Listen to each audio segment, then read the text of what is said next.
6. Canggung. Aku tidak terbangun untuk melaksanakan salat subuh. Badan terasa capek hingga tidak menyadari kalau hari sudah pagi. Aku tidak mengerti kenapa tadi malam tidur sangat pulas dan tidak seperti biasanya. Pagi sayang, aku terkejut melihat Mas Haris duduk di samping tempat tidur. Di tangannya ada segelas susu dan beberapa keping roti di piring kecil. Maaf Mas, saya kesiangan. Aku langsung duduk sambil menutupi tubuh dengan selimut. Tiba-tiba aku merasa canggung di depannya. Kamu tidurnya nyenyak banget. Saya gak tega mau bangunin mandi sebelum salat subuh. Aku merasakan pipi ini memanas karena mengingat apa yang terjadi tadi malam. Seharusnya Mas tetap bangunin saya. Apa kata papi dan mami jika mengetahui saya baru bangun? Aku benar-benar merasa bersalah. Mereka pasti ngerti sayang. Santai aja. Mas Haris tersenyum kepadaku.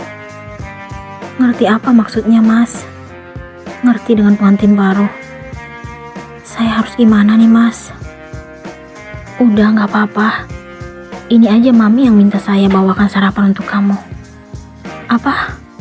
Gak mungkin Mas. Mas Haris meletakkan apa yang ada di tangannya ke nakas, kemudian mendekatkan diri kepadaku. Biasa aja kagetnya. Kamu makin cantik dengan wajah seperti itu. Saya makin terpesona. Dia mengusap pipiku. Apa yang telah kami lakukan tadi malam akhirnya terjadi lagi pagi ini. Aku membayangkan apa yang ada dalam pikiran mertua karena aku dan Mas Haris masih tetap berada di kamar sampai sekarang. Bagaimana ini?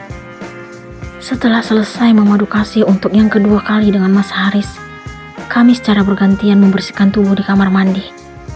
Aku masih belum mampu menghilangkan dari pikiran kalau sekarang aku adalah miliknya.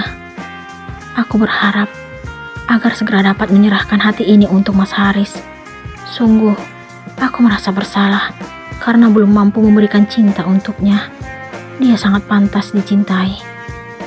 Sarapan dulu ya sayang. Mas Haris kembali bersuara. Kami memilih duduk di tempat tidur setelah mandi.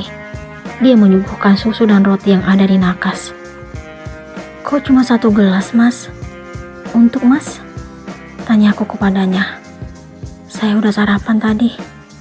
Tuh kan, saya makin merasa bersalah. Masa suami sarapan sendiri, istri masih tidur. Aku berhenti mengunyah roti yang telah masuk ke mulut. Saya gak sendiri kok. Ada papi, mami, dan Bella. Bella juga ada. Apa penilaian yang akan dia berikan ke saya dengan kejadian ini? Saya tidak ingin jika dia semakin membenci saya. Udah, gak usah dipikirin. Apapun yang dia sampaikan ke kamu, jangan masukin ke hati. Iya Mas, saya akan berusaha. Saya sangat bingung. Kenapa badan tiba-tiba terasa pegal dan capek?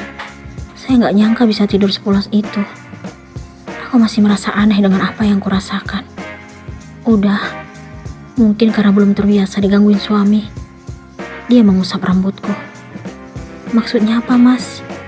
Tanyaku, karena tidak mengerti maksud ucapan Mas Haris. Gak ada maksud apa-apa kok. Ya udah kamu sarapan dulu. Setelah ini kita ke rumah bapak dan ibu. Kamu pasti udah kangen. Aku sangat bahagia mendengar kejutan yang diucapkan Mas Haris.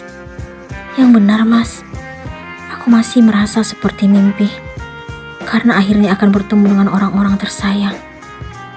Hari ini kan Minggu, saatnya untuk memanjakan istri tercinta. Besok saya udah mulai aktif ke kantor. Terima kasih Mas. Seharusnya saya yang berterima kasih dan meminta maaf karena saat ini belum dapat mengajak kamu untuk menikmati bulan madu. Saya sedang sibuk menyelesaikan proyek besar. Setelah semuanya selesai, kita pasti akan pergi bulan madu. Dia mendaratkan ciuman di dahiku. Aku tidak tahu kenapa, setiap Mas Haris mendaratkan sentuhan di keningku, perasaan lain tiba-tiba muncul. Ada getaran yang berbeda dari awal kami menikah. Pertanda apa ini? Bagaimana mungkin secepat itu aku merasakan adanya cinta untuknya?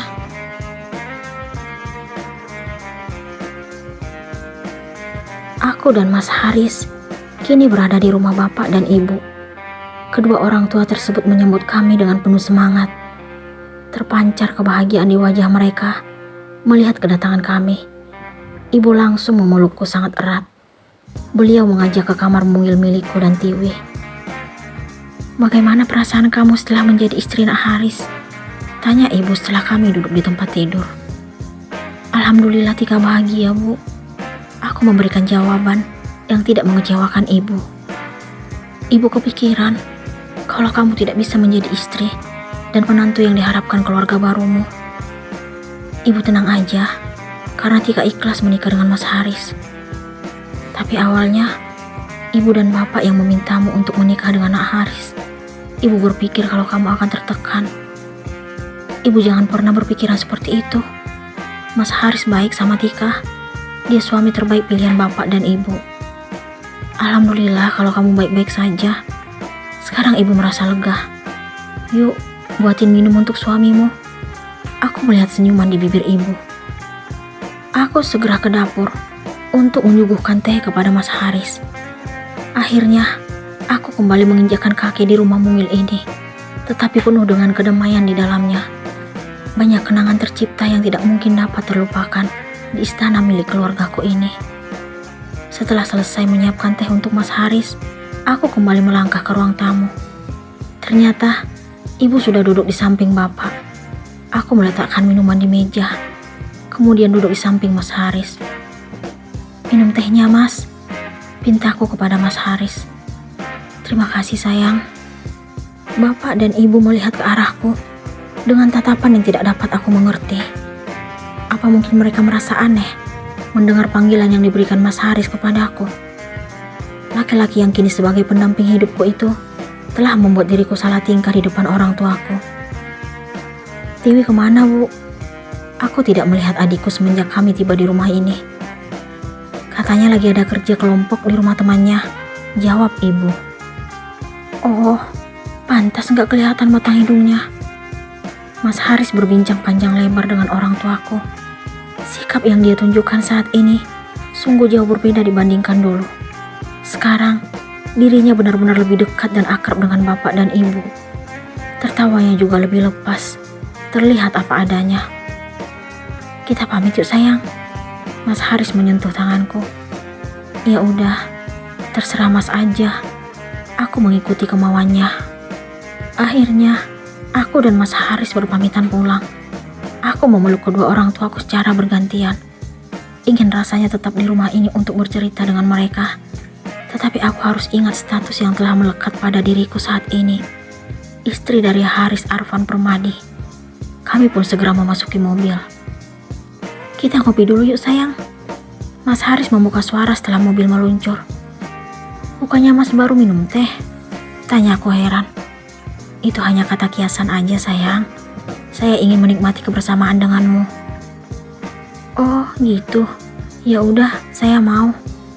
Mas Haris memarkirkan mobil di salah satu tempat makan dan minum di kota ini. Setelah turun dari kendaraan roda 4 itu, dia merangkul pinggangku sambil berjalan. Banyak mata tertuju ke arah kami, tetapi aku tidak mengerti apa arti tatapan itu. "Wow, ada orang kaya baru nih." Tiba-tiba terdengar suara yang tidak asing bagiku. Ternyata benar, dia Bella. "Bella?" Mas Haris menatap ke arah adiknya. Perhatian, ada pemberitahuan penting nih. Kalian tahu nggak, kalau gadis ini bersedia menikah dengan laki-laki yang jauh lebih tua darinya. Itu semua demi harta. Dia ingin agar kemiskinannya segera berakhir. Aku tidak percaya dengan apa yang Bella katakan tentangku di depan orang banyak. Mas Haris langsung mendaratkan tamparan di pipi kiri Bella. Aku sangat terkejut menyaksikan tindakannya. Sebesar itu pembelaannya untukku, hingga tega menyakiti adiknya sendiri. Ini benar-benar sulit dipahami. "Keterlaluan kamu, Bella." Mas Haris membentak Bella. "Kakak tega menamparku demi wanita itu." Bella menunjuk ke arahku. "Tutup mulutmu. Dia istri kakak yang seharusnya kamu hormati." "Itu tidak akan mungkin, Kak. Aku membencinya." Bella pun berlari keluar dari tempat itu sambil memegang pipi kirinya. Aku tidak mengerti Kenapa Bella membenciku? Dia selalu berusaha untuk menyakitiku. Sungguh, perasaan ini sangat sedih karena tidak dapat akur dengannya. Padahal niat hati ingin bisa dekat dengan adik ipar sendiri, saling cerita, tertawa bersama, dan menjalin keakraban. Apa yang Bella sembunyikan dari Tika dan Haris?